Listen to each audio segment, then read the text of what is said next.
So you don't want to have a lot of mass on you. No, definitely not. Is it calisthenics? Because I had a homeboy that was like. Well, I don't do any calisthenics. You know, that's like. Well, actually, I'm like dabbling into it. I'm doing like a muscle up now. Oh, okay. I just learned how to do one. Yeah. No, I definitely see myself doing power building for a while. Yeah. So is it just are you just increasing your reps and sets, like week by week, month by month? Well, I have a coach, so he manages that. Okay. You know what I'm saying? Yeah, but before he's a lot coach. more experienced than I am. Before a coach, I would just kind of progressive overload, where it's like every week I'll try to add like 2.5 pounds or 2.5. It'd be that 2.5 or 5, or exactly. Or I'll like just try to increase like the exercise by a rep or 2. Yeah, but I think I was so focused on the gym at that time, like I was making a ton of progress. Very quickly. Yeah, it wasn't even like 2.5 or 5. It was like 10-15 pounds. Oh wow. Yeah. It goes back to the focus part, right? Yeah, like if you really want something, like I think people will make it a priority. Yeah. If someone wants to get big, I think they really do need to dedicate that amount of time to actually get like an insane level of transformation. Like you know, because it's like I've had a very steady growth of like, all right, getting bigger, getting fitter, but I didn't see like a drastic, Jimmy's like look like this now, until like I had a sprint of like, all right, I'm gonna dedicate like 2-3 hours a day to working out. Same thing happened to me two years ago during the pandemic. I broke up with my first girlfriend, and at that time. So you broke up with her? Yeah, I broke up with her. Okay. But it was like. I mean, it was my first. Like, let's just say she did something that I wasn't a fan of, and then like, I had to do this. Yeah, but regardless, like both parties will be upset. Right? Yeah. It's like emotional. It's crying. It's heartbreaking, and now it's like that you need to move on to a new chapter in life. How do I get better in this new chapter? Right, and to utilize that. And I did this One Punch Man workout, and I think I saw that. Yeah, it went pretty viral. I think. It did a couple million on YouTube. But yeah, during that sprint, it was like I was running 5 to 6 miles a day.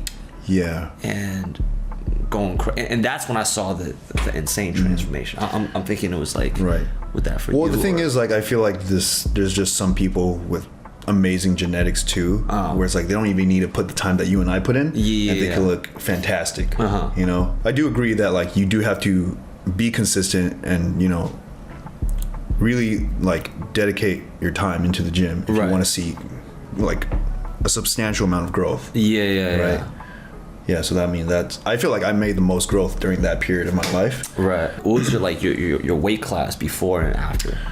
I think I was like 180 before.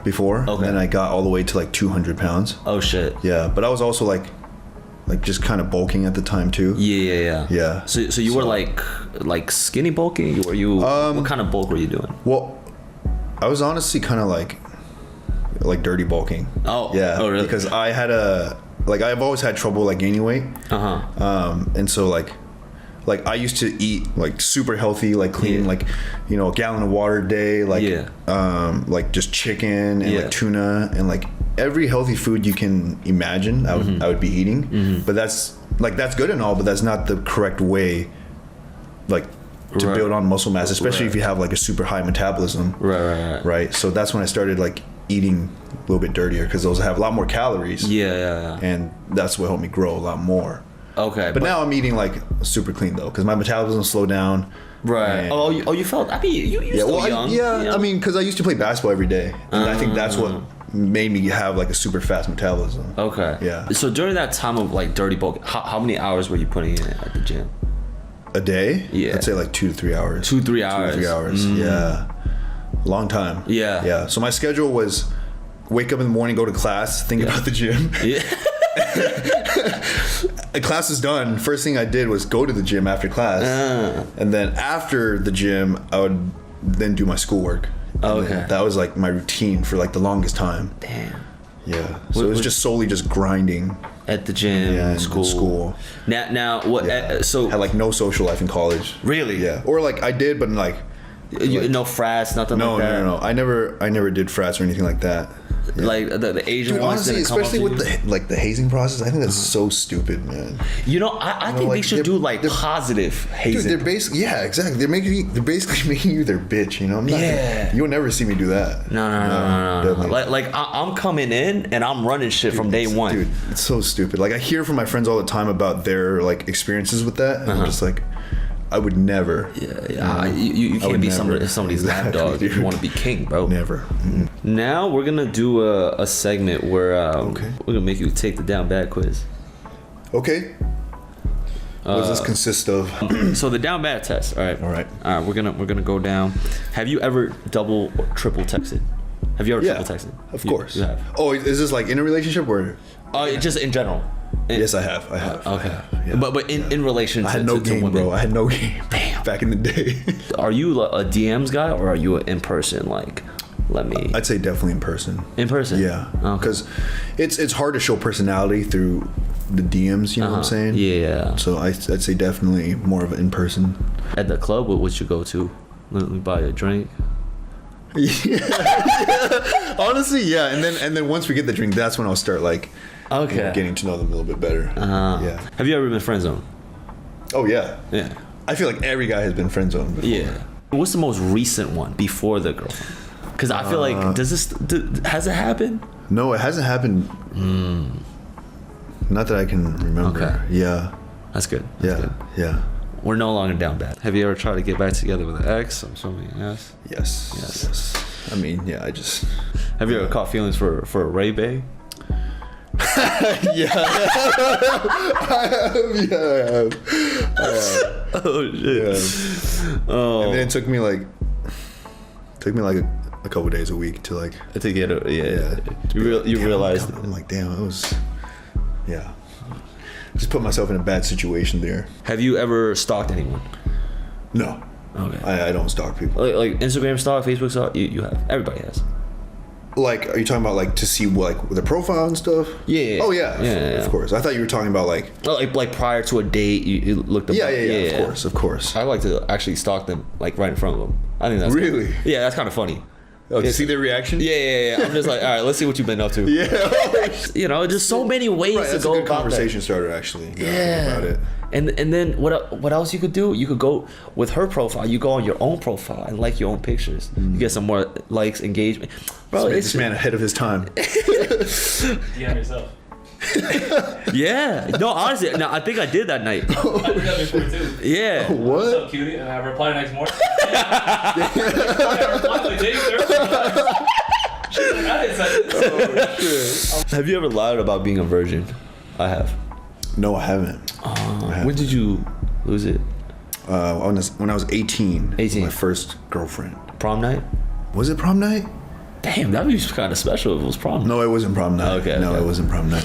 No. Have you ever had to use a DIY masturbation device? No. I don't. Have you ever had a pocket pussy? No, I haven't. Really? No. Oh, you gotta try that. Really? You gotta try it out. Those are fire, bro. All right, send me some links. Yeah. Especially if you're doing long distance. Yeah. You know? No, OnlyFans. You never subscribe to a girl. No, hell no. Oh, yeah. Hell, I will never do that.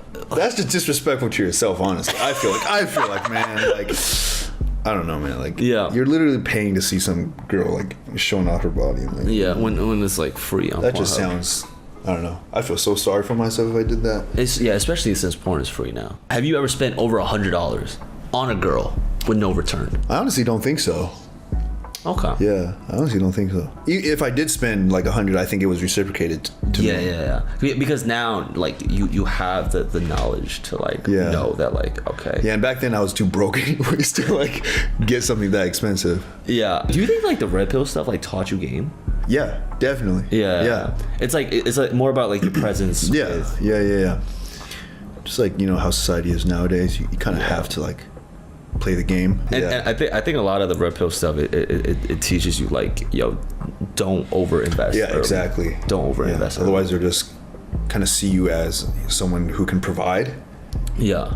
And that's all they'll like want from you without them, you know, giving or doing anything in return. How do you feel about the whole concept of like alpha males and like, that whole? That's funny that you mentioned that because when people look at you like just face value, it's like, oh yeah, this guy's alpha as fuck, right? Really, people think like that of me? I don't know. I just feel like whenever somebody sees somebody like big and strong, they just assume. That's funny that you say that because when my first relationship ended, I was consuming a lot of like that type of content on YouTube. Oh, like red pill. Yeah, exactly. And being in a relationship now, it's like it's difficult for me to manage some of those because I still mindsets? think about like what I learned from like the red pill type of content.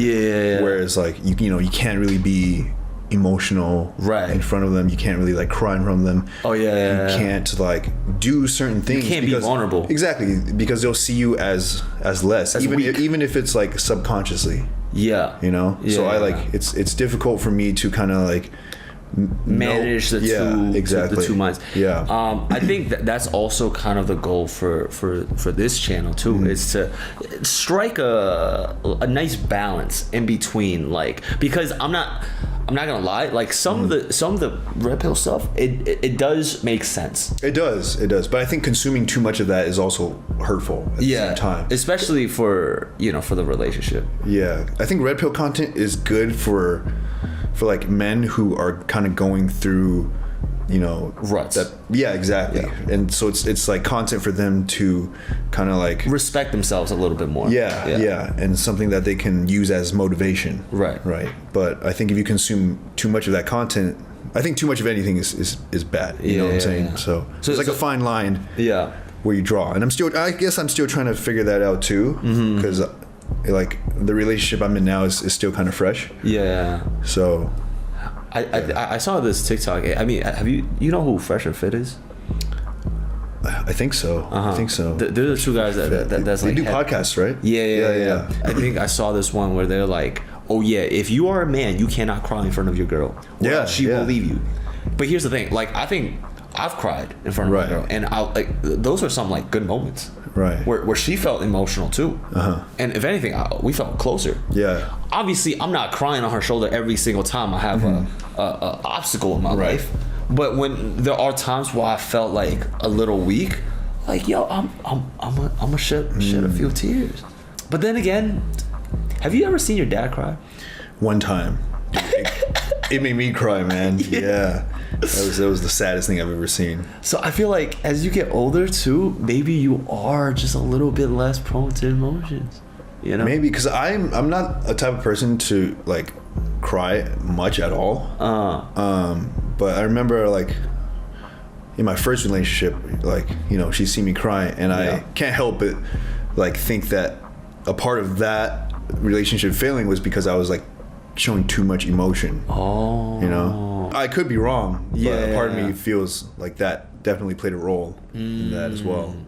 I mean, so now it's like I don't know if I can ever cry in front of like my girl, or just a girl in general. It depends on like what way it is. I think. Right, if like that's true. That is true. If like things are really happening, like like your brother died, right? Like something super tragic happened, right? Then I could see why like that's acceptable. You can't have a girl be like, your brother died. Hey, get your weak ass out of here. Then it's like, bro, she's not even. You don't even need her in your life if she's like that.